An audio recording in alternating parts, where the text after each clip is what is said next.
ಮಂಗಳೂರಿಂದ ಯಾವುದಾದ್ರು ಟ್ಯಾಕ್ಸ್ ನಮಗೆ 10 ಕೋಟಿ 20 ಕೋಟಿ ನಮಗೆ ಕಲೆಕ್ಟ್ ಆದರೆ ಆ ದುಡ್ಡು ಸ್ಥಳೀಯ ULBಗೆ ಕೊಡ್ತೀವಿ ಸಭಾಧ್ಯಕ್ಷರೇ. ವೇದವಾಸೆ ಪಾಪ MLA ಇದ್ದಾರೆ, ಅವ್ರ ಕಾನ್ಸೆನ್ಸಿಗೆ ಜಾಸ್ತಿ ಕೊಡೋಣ ಸಭಾಧ್ಯಕ್ಷರೇ. ಸ್ಥಳೀಯವಾಗಿ ಏನು ಫೀಸ್ ಕಲೆಕ್ಟ್ ಆಗ್ತದೆ ಆಯಾ ಭಾಗದಲ್ಲಿ ಆ ULBಗೆ ಕೊಡ್ತೀವಿ, ಆ ಕಾರ್ಪೊರೇಷನ್ಗೆ ಕೊಡ್ತೀವಿ, ಸರ್ಕಾರಕ್ಕೆ ತಗೊಂಬರುವಂತಹ ಪ್ರಶ್ನೆ ಇಲ್ಲ ಸಭಾಧ್ಯಕ್ಷರೇ. ಮತ್ತೆ ಬಹಳಷ್ಟು ಅನಧಿಕೃತವಾದ ಫ್ಲೆಕ್ಸ್ಗಳು ಈ ರಾಜ್ಯದಲ್ಲಿ ಇದೆ ಅಂತ ಸನ್ಮಾನ್ಯ ಸದಸ್ಯರು ಹೇಳಿದ್ರು ಸಭಾಧ್ಯಕ್ಷರೇ. ಅದರಿಂದ ನಾವು IT ಬೇಸ್ಡ್ ಸೊಲ್ಯೂಷನ್ ತಂತ್ರಜ್ಞಾನವನ್ನು ಯೂಸ್ ಮಾಡ್ಕೊಂಡು ಸಭಾಧ್ಯಕ್ಷರೇ ನಾವು ಡ್ರೋನ್ ಸರ್ವೆ ಆ ಥರದ್ದೆಲ್ಲ ಏನೇನು AI ಎಲ್ಲ ಆರ್ಟಿಫಿಷಿಯಲ್ ಇಂಟೆಲಿಜೆನ್ಸ್ ಉಪಯೋಗಿಸಿ ಎಲ್ಲೆಲ್ಲಿ ಬೋರ್ಡ್ಗಳು ಅದು ಕಾನೂನಾತ್ಮಕವಾಗಿದೆಯಾ ಅನಧಿಕೃತವಾಗಿದೆಯಾ ಇದಕ್ಕೆ ಟ್ಯಾಕ್ಸ್ ಕಟ್ತಾ ಇದೆಯಾ ಅಳತೆಗೆ ಅನುಸಾರವಾಗಿ ಇವರು ಫ್ಲೆಕ್ಸ್ ಹಾಕಿದ್ದಾರೆ ಅನ್ನೋದನ್ನೆಲ್ಲ ನಾವು ತಂತ್ರಜ್ಞಾನವನ್ನು ಉಪಯೋಗಿಸ್ಕೊಂಡು ಕರೆಕ್ಟಾಗಿ ಟ್ಯಾಕ್ಸ್ ಕಟ್ಟುವಂಥದ್ದು ಟ್ಯಾಕ್ಸ್ ವಸೂಲಿ ಮಾಡುವಂಥ ಕೆಲಸವನ್ನು ಸಹ ನಾವು ಮಾಡ್ತೀವಿ ಸಭಾಧ್ಯಕ್ಷ. ಆದ್ದರಿಂದ ಎಲ್ಲ ಟ್ಯಾಕ್ಸ್ ಎಲ್ಲ ರಾಜ್ಯದಲ್ಲಿರುವಂಥ ಎಲ್ಲ ಫ್ಲೆಕ್ಸು ಎಲ್ಲ ಇವನ್ನ ನಾವು ಟೆಂಡರ್ ಮುಖಾಂತರನೇ ಮಾಡ್ತೀವಿ ಸಭಾಧ್ಯಕ್ಷ. ಟ್ರಾನ್ಸ್ಪರೆನ್ಸಿ ಇದರಲ್ಲಿ ಆ್ಯಕ್ಟಲ್ಲಿ ಮಾಡ್ತೀವಿ ಸಭಾಧ್ಯಕ್ಷ. ಮತ್ತು ಸನ್ಮಾನ್ಯ ಇನ್ನೊಬ್ಬ ನಮ್ಮ ಇವ್ರು ಯಾರೋ ಕೇಳಿದ್ರು ಸಭಾಧ್ಯಕ್ಷ, LEDಗೆ ನಮ್ಮ ಶಿವಲಿಂಗೇಗೌಡರನ್ನ ಕೇಳ್ತಾ ಇದ್ರು ಸಭಾಧ್ಯಕ್ಷ, LEDಗೆ ಏನು ಮಾಡ್ತಾ ಇದ್ದೀರಿ ಅಂತ. LEDಗೂ ಸಹ ಈ ಟ್ಯಾಕ್ಸ್ ದುಡ್ಡು ಅದಕ್ಕೂ ಸಪ್ರೇಟ್ ಆಗಿ ಫಿಕ್ಸ್ ಮಾಡ್ತೀವಿ ಸಭಾಧ್ಯಕ್ಷ. ಫೀಸ್ ನಾವು ಫಿಕ್ಸ್ ಮಾಡ್ತೀವಿ, LEDಗೆ ಸಪ್ರೇಟ್ ಫಿಕ್ಸ್ ಮಾಡಿ ಅದನ್ನು ಕಲೆಕ್ಟ್ ಸಹ ಮಾಡ್ತೀವಿ ಸಭಾಧ್ಯಕ್ಷ. ಉತ್ತರ ಕೊಡ್ತೀವಿ, ಏನು ಕೇಳ್ಬಿಡು ಕೇಳಿ ನೋಡಿ. ಸಚಿವರು ನಾನು ಕೇಳಿದ ಪ್ರಶ್ನೆಯನ್ನ ಅವರು ತಪ್ಪಾಗಿ ತಗೊಂಡಿದ್ದಾರೆ.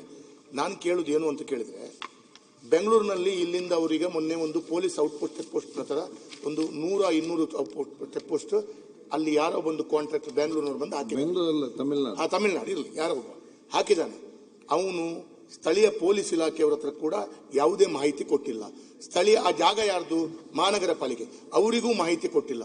ಅವನು ಬೇಕಾಬಿಟ್ಟಿ ಬಂದು ಟೆಂಡರ್ ತಗೊಂಡಿದ್ದಾನೆ ಅಂತ ಹೇಳಿ ಅವನು ಫುಟ್ಪಾತ್ ಮೇಲೆ ಎಲ್ಲೆಲ್ಲಿ ರಾಜಕಾಲುವೆ ಮೇಲೆ ಯಾವ್ಯಾವ ಮೀಡಿಯನ್ ಮೇಲೆ ಕಟ್ಕೊಂಡು ಹೋಗಿದ್ದಾನೆ, ಚೆಕ್ ಪೋಸ್ಟ್ ತರ ಕಟ್ಟಿದ್ದಾನೆ.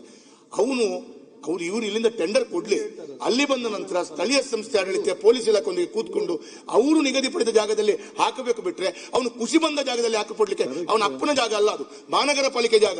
ಅವನು ಟೆಂಡರ್ ತಗೊಂಡಿದ್ದಾನೆ ಅಂತ ಹೇಳಿದ್ರೆ ನಾಳೆ ರಸ್ತೆ ಮಧ್ಯದಲ್ಲಿ ಕಟ್ಬಿಡುದಾ? 3 ಕಡೆ ರಸ್ತೆ ಮಧ್ಯದಲ್ಲಿ ಕಟ್ಟಿದ್ದಾನೆ ಅವನು. ನಾನು ಇದನ್ನು ಯಾಕೆ ಹೇಳ್ತೇನೆ ಅಂತ ಕೇಳಿದ್ರೆ, ಸಾರ್ವಜನಿಕರು ನಗಾಡ್ತಾರೆ, ಸಾರ್ವಜನಿಕರಿಗೆ ನಿಯಮ ಗೊತ್ತಿಲ್ಲ.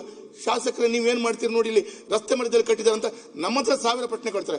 ತಪ್ಪು ಮಾಡುವವರು ಇವರು, ಪ್ರಶ್ನೆಗೆ ಉತ್ತರ ನಾವು ಕೊಡ್ಬೇಕಾ? ಇದು ಒಂದು ಪ್ರಶ್ನೆ. ಎರಡನೇದು ಎಲ್ಲ ಈ ಹಿಂದೆ ನಿಯಮ ಇತ್ತು, ಹೋರ್ಡಿಂಗ್ಸ್ಗೆ ಟ್ಯಾಕ್ಸ್ ಇದೆ, ರೆವೆನ್ಯೂ ಕಲೆಕ್ಟ್ ಆಗುತ್ತೆ ಮಹಾನಗರ ಪಾಲಿಕೆಗೂ ಸ್ಥಳೀಯ ಸಂಸ್ಥೆಗಳಿಗೆ. ಇದು 1ನೇ ಭಾಗ. ನಾನು ಕೇಳುವಂಥದ್ದು, ಇಷ್ಟು ವರ್ಷದಿಂದ ಆ ಹೋರ್ಡಿಂಗ್ಸ್ಗಳಿಗೆ ಸ್ಥಳೀಯವಾಗಿ ಮಹಾನಗರ ಪಾಲಿಕೆ ಟೆಂಡರ್ ಕರೆದು ಯಾರು ಟೆಂಡರ್ ಅಲ್ಲಿ ಅತ್ಯಧಿಕವಾಗಿ ಕೋಟ್ ಮಾಡಿಕೊಂಡು ಭಾಗವಹಿಸ್ತಾರೆ ಅದು ಬೇರೆ. ಇವರು ಬೆಂಗಳೂರಿನಿಂದ ಹೋರ್ಡಿಂಗ್ಸ್ಗೆ ಅಲ್ಲಿ ಮಂಗಳೂರಿನ ಹೋರ್ಡಿಂಗ್ಸ್ಗೆ ಟೆಂಡರ್ ಕರೆದಾಗ ಅದಕ್ಕೆ ಇವರು ಮಾನದಂಡ ಹಾಕ್ತಾರೆ. ಇವನ ಹತ್ರ ವರ್ಷಕ್ಕೆ ಇಷ್ಟು ಬಿಸ್ನೆಸ್ ಇರಬೇಕು. ಆ ಸ್ಥಳೀಯ 25 ವರ್ಷದಿಂದ ಮಾಡ್ಕೊಂಡವನು ಅವನು ಏನ್ ಮಾಡ್ಬೇಕು ಹೇಳಿ? ಅವನು ಇಲ್ಲಿ ಬಂದು ಭಾಗವಹಿಸ್ಲಿಕ್ಕೆ ಆಗಲ್ಲ. ಅದರಲ್ಲಿ ಆ ಕ್ಯಾಪಿಟಲ್ ಇನ್ವೆಸ್ಟ್ಮೆಂಟ್ ಮಾಡಿರ್ತಾನೆ, ಆ ಫೌಂಡೇಶನ್ ಕಟ್ಟಿರ್ತಾನೆ, ಕಬ್ಬಿಣದ ರೋಡ್ ಕಟ್ಟಿರ್ತಾನೆ, ಅದೆಲ್ಲ ಅವನು ಕಟ್ಟಿರ್ತಾನೆ. ಅವನು ಕಟ್ಟಿದ ಫೌಂಡೇಶನ್ ಮೇಲೆ ಈ ಬೆಂಗಳೂರಿನವನು ಬಂದು ಯಾರೋ ತಮಿಳುನಾಡು ಬಂದು ಫ್ಲಕ್ಸ್ ಹಾಕ್ತಾನೆ, ಹೋರ್ಡಿಂಗ್ಸ್ ರೆಂಟ್ ಕಲೆಕ್ಟ್ ಮಾಡ್ತಾನೆ. ಇದಕ್ಕೆ ಕಾನೂನು ರೀತಿಯಲ್ಲಿ ಅವರು ಕೋರ್ಟಿಗೆ ಹೋಗಿದ್ದಾರೆ.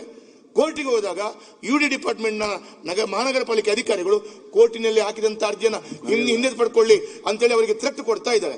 ನಾನು ಕೇಳೋದು, ಈ ರೀತಿ ಪರಿಸ್ಥಿತಿ ಯಾಕೆ ಆಗ್ತಾ ಇದೆ? ಸುಮ್ಮನೆ ಇದು ವೇದವ್ಯಾಸು ಸುಮ್ಮನೆ ಹೇಳೋದಲ್ಲ ಸಭಾಧ್ಯಕ್ಷ. ಕೋರ್ಟಿಗೆ ಅರ್ಜಿ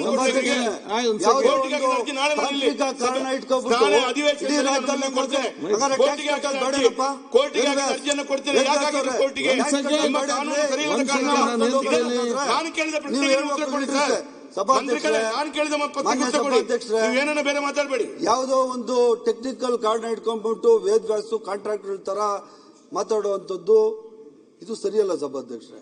ಟೆಕ್ನಿಕಲ್ ಕಾರಣ ಇಟ್ಕೊಂಡು 16 ಕೋಟಿ ರೂಪಾಯಿ ನಮ್ ಟ್ಯಾಕ್ಸ್ ಬರಬೇಕಾಗಿತ್ತು ಮಂಗಳೂರು ಮಹಾನಗರ ಪಾಲಿಕೆಗೆ. ಅಷ್ಟು ಜವಾಬ್ದಾರಿಯುತ ವ್ಯಕ್ತಿಗಳು ನೀವು ವೇದವ್ಯಾಸ್ ಅವರೇ, ನೀವೇ ಆಕ್ಚುಲಿ ನಿಲ್ಸ್ಬಿಟ್ಟು ಹೊಡ್ಸಾಕ್ಬೇಕಾಗಿದ್ದು ಇಷ್ಟು ತನಕ. ನೀವ್ ಯಾಕೆ ಸುಮ್ಮನೆ ಇದ್ರೆ? ಅನಧಿಕೃತವಾಗಿ 1 ರೂಪಾಯಿ ಟ್ಯಾಕ್ಸ್ ಕಟ್ತೀರಾ, 100 ಕೋಟಿ ಲಾಭ ಮಾಡ್ಕೊತಾವ್ರೆ ಅಲ್ಲಿ ಯಾರು ನಿಮ್ಮ ಫ್ಲೆಕ್ಸ್ ಹೋಲ್ಡರ್ಸ್. ಯಾಕೆ ಇಷ್ಟು ದಿನ ಹಂಗಾದ್ರೆ ಮಾಡಿಲ್ಲ? ಹೊಡೆದಾಕ್ತಿವಿ ಅಂತ ಕೇಳಿದ್ರೆ ಸನ್ಮಾನ್ಯ ನೀವು ನಿಮ್ಮಷ್ಟಕ್ಕೆ ಸಭಾಧ್ಯಕ್ಷರೇ, ಬಂದಲ್ಲಿ ನಾನು ಹೇಳಕ್ ಒಂದು ನಿಮಿಷ ಆಮೇಲೆ ಹೇಳಿ ಸಭಾಧ್ಯಕ್ಷರೇ. ಯಾರು ರಸ್ತೆ ಅಗಲೀಕರಣ ಮಾಡಿಸಿ ನೀವು ಬಂದಿದ್ದೀರಾ? ಸಭಾಧ್ಯಕ್ಷ, ನಾವು ಅದಕ್ಕೆ ರಸ್ತೆ ರೂಲ್ಸ್ ಅಗಲೀಕರಣ ಅಲ್ಲಿ ಮಾಡ್ಕೊಳ್ಳಿಕ್ಕೆ ಯಾರ ಹತ್ರ ಭಿಕ್ಷೆ ಬೇಡೋದು? ರೂಲ್ಸ್ ಅಲ್ಲಿ ನಾವು ಅದೇ ತಗೊಂಬತ್ತಾರೆ. ವೇದವ್ಯಾಸ್ ಒಂದು ನಿಮಿಷ. ವೇದವ್ಯಾಸ್ ನಿಮ್ಗೆ ನಾನು